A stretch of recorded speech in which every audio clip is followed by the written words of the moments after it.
I still remember that morning like it happened yesterday.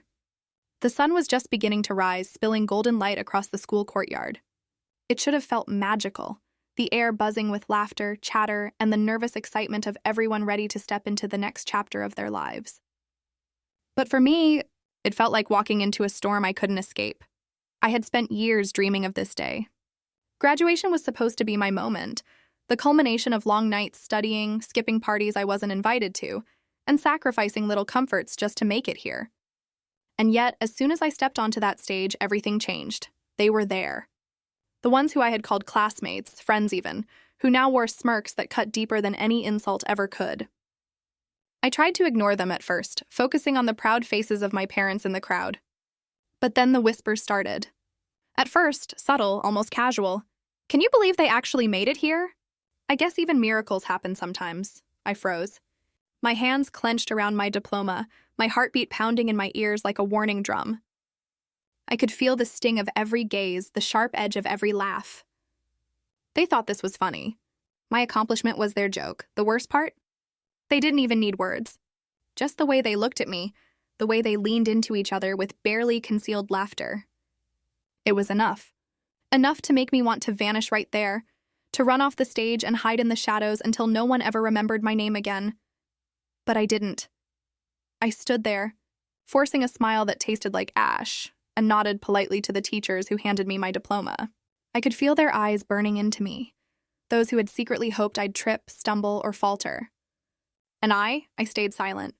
Not because I was weak, but because I knew somehow that silence was going to be my weapon.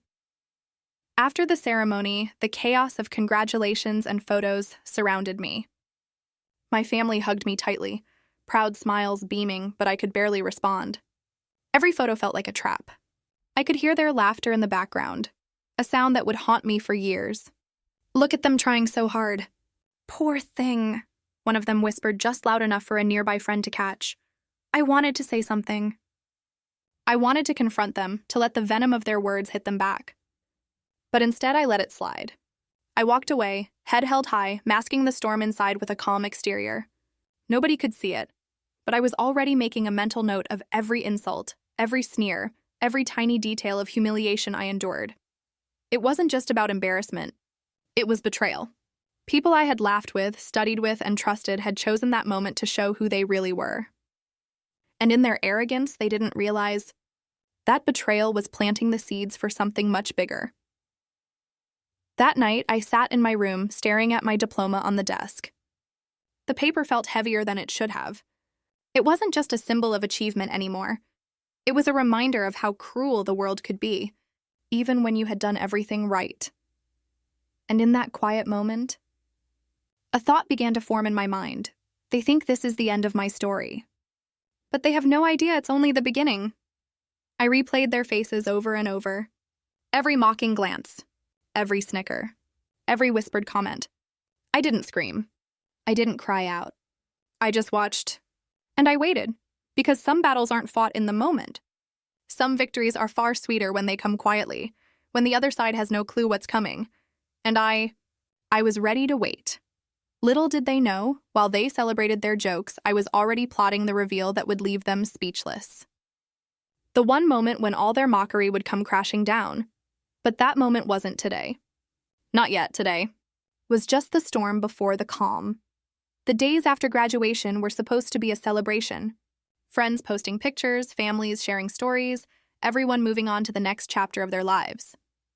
But for me, the aftermath felt heavier than the ceremony itself. The laughter, the jokes, the sneers, they didn't stop the moment I left the stage. I started noticing patterns, little things I had ignored before. The way some classmates would smirk when I walked by. How they shared stories of my so-called awkwardness behind my back. The way even teachers, those who once seemed supportive, would exchange glances as if silently asking, how did they even make it here? It wasn't just humiliation anymore. It was betrayal. People I trusted, people I laughed with, had chosen to strip me of my dignity at the one moment I expected recognition. And that realization, it was like a fire sparking in the cold. I didn't confront them. I couldn't. That would have been too easy, and they thrived on easy reactions. No, I had to stay calm. I had to keep my face smooth, my words polite, my anger hidden. I wore a mask of indifference that everyone else mistook for weakness. But inside, I was sharpening my mind. I started observing them. Every smile, every word, every subtle dig. I remembered names, phrases, habits. I noticed insecurities, the things they bragged about, and the things they feared the most. And the more I watched, the more I realized that their confidence, the kind that made them mock me so openly, was fragile. It was ironic, really. They had mocked me for years, calling me quiet, awkward, unimportant, and yet they were the ones who had weaknesses they couldn't hide. That arrogance, that careless confidence, it would be their undoing. At first, I kept my thoughts to myself, scribbling small notes in a journal. Observations, small victories, tiny steps I could take without anyone noticing. I wasn't in a rush. Revenge, I realized, wasn't about confrontation. It was about timing, precision, and impact. And if done correctly, it would be devastating. One by one, I started testing the waters. I let them underestimate me. I smiled when they made jokes, nodded politely when they tried to belittle me, and all the while, I learned. I learned what pushed their buttons. I learned what they envied. I learned what they feared. And slowly, quietly, I started building a version of myself that they couldn't see yet. Every small success became a tool for the moment of reveal I was imagining in my mind. When they laughed at me, I remembered their faces. When they whispered, I remembered their words.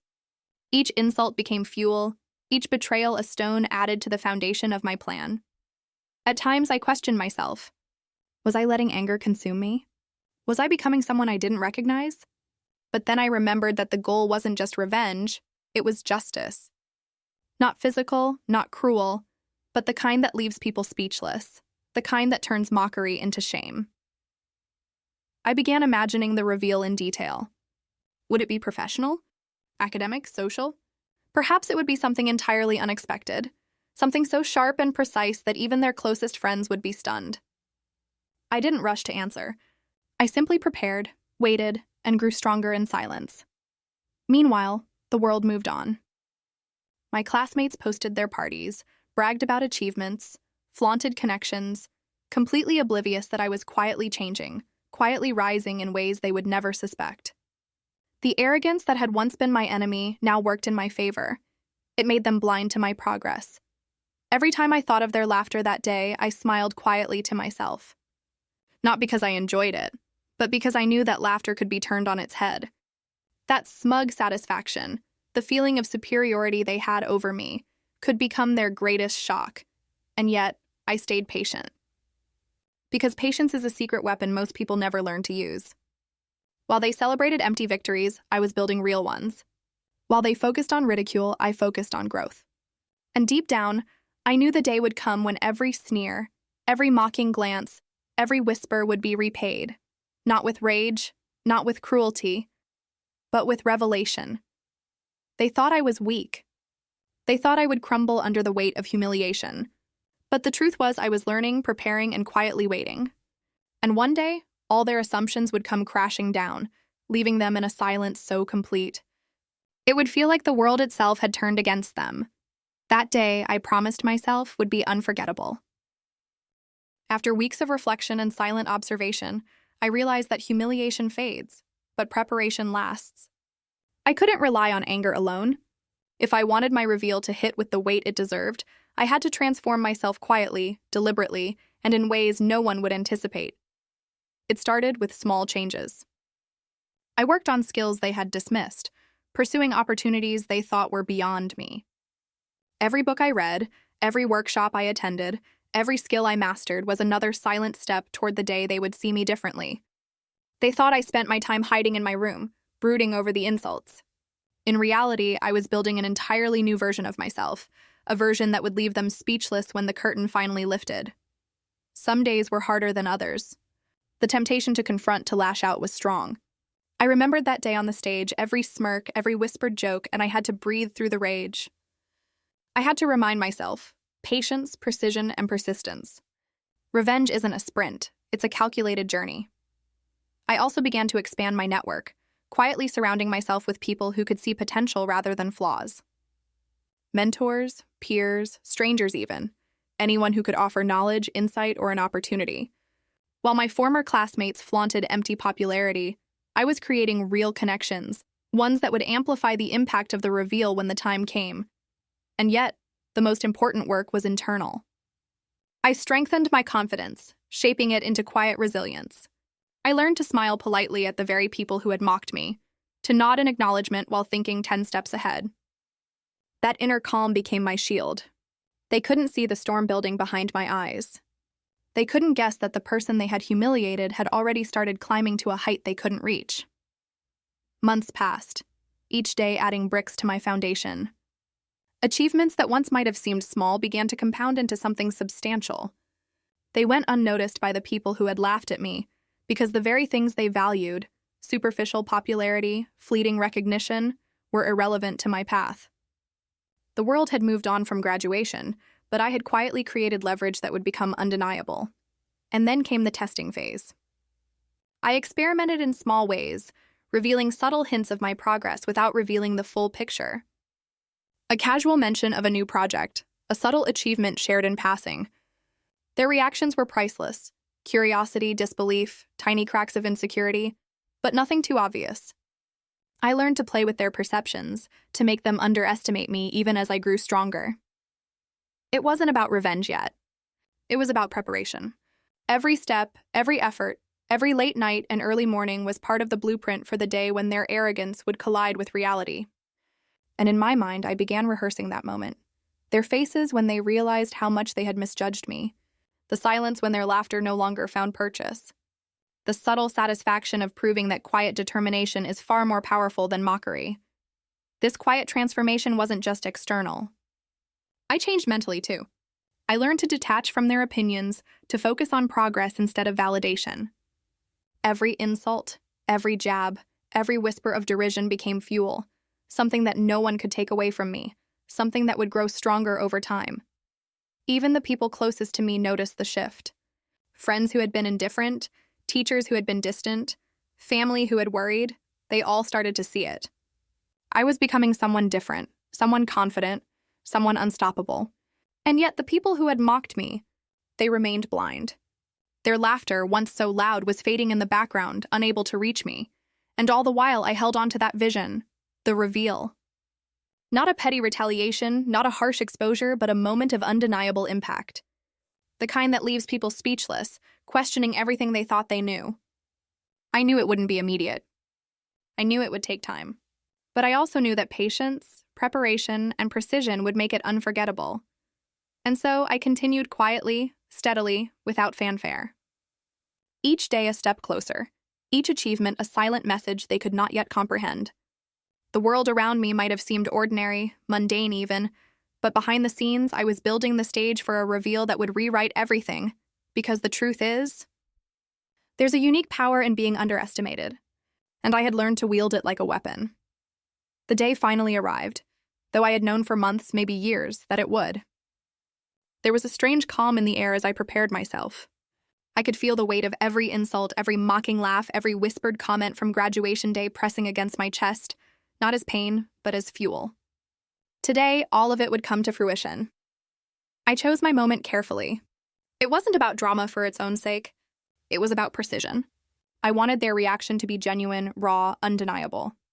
They had underestimated me for too long, and now they would have no choice but to see me for who I truly was. When I walked into the room, they were there, comfortable, confident, still believing they held the upper hand. Their smiles were casual, their laughter light, because they thought I was still the same quiet, awkward person they had mocked. And then I stepped into the spotlight. I started by speaking calmly with confidence I had never shown before. I shared a recent achievement, a project, a career milestone, or a public recognition that they had no idea I had been working on. The words were simple, almost casual, but they carried weight, because behind them was years of silent work, preparation, and strategy. The initial reaction was subtle. A twitch of a smirk, a raised eyebrow. They thought I was exaggerating. And then the details came. Numbers, facts, evidence of progress, of mastery, of skill. The kind of tangible success that couldn't be ignored. And as the reality of what I had accomplished sank in, their faces began to change. Shock, disbelief, confusion. Some tried to hide it, shifting awkwardly, glancing at each other as if this were some kind of trick. But there was no trick. This was the quiet culmination of every moment they had laughed at me, every time they had whispered behind my back. I had been growing while they were blind, learning while they were arrogant, preparing while they were foolishly confident. And in that room, in that moment, their world shifted. The smugness that had been so easy for them to carry vanished. I didn't need to shout, to confront, to humiliate them overtly. The revelation itself, the undeniable truth of my progress, my competence, my quiet power, did the work for me. Some turned pale. Some avoided eye contact, and some simply froze, unable to reconcile the person standing before them with the one they had so carelessly mocked. It was subtle but unmistakable. They were speechless. I paused, letting it sink in. I could see them replaying past events in their minds, recognizing for the first time the depth of their misjudgment. And I smiled, not out of cruelty, but out of quiet satisfaction. Because revenge isn't about hurting people physically or emotionally in a dramatic outburst. Revenge is about impact. It's about making people see the consequences of their arrogance. And today, they were seeing it. I shared a few more details. Milestones they had doubted, skills they had scoffed at, opportunities they had dismissed me from. Each revelation added another layer of disbelief, another crack in the facade of superiority they had built. And with every word, I could feel the years of humiliation, the whispered jokes, the snickers, all transforming into a quiet, powerful justice. They wanted to laugh, to make a joke, to regain control, but the moment was gone. Their mockery had no power here. They were forced to face reality. I had grown beyond their expectations, beyond their judgments, beyond their petty attempts to diminish me. And as I walked away from that moment, leaving them in stunned silence, I realized something important. It wasn't about proving that I was better than them. It wasn't about revenge in the cruel sense. It was about showing that resilience, patience, and quiet determination can achieve what arrogance and mockery never will. For years, they had underestimated me. For years, they had laughed at my perceived weaknesses. And now, in a single, powerful revelation, all of that had shifted. I had remained silent when it mattered, grown when it mattered, and revealed myself when it mattered most. And as they looked at me, speechless, unsure, humbled, I felt a sense of completion. Not vindictive satisfaction, not anger, but the calm, powerful certainty that sometimes the best revenge isn't confrontation. The best revenge is transformation, because the world doesn't always notice the quiet ones. But when the quiet ones decide to reveal themselves, it changes everything. The days after the reveal were surreal. For the first time, the people who had mocked me looked at me with a mixture of awe, confusion, and a quiet humility I had never seen before. The room that had once echoed with laughter at my expense now carried a different energy. The arrogance that had once shielded them was gone, replaced by reflection and perhaps regret. But the truth is, I didn't gloat. I didn't need to. My satisfaction wasn't in seeing them fall. It was in knowing that I had stayed true to myself, in knowing that my growth and resilience had spoken louder than any words ever could.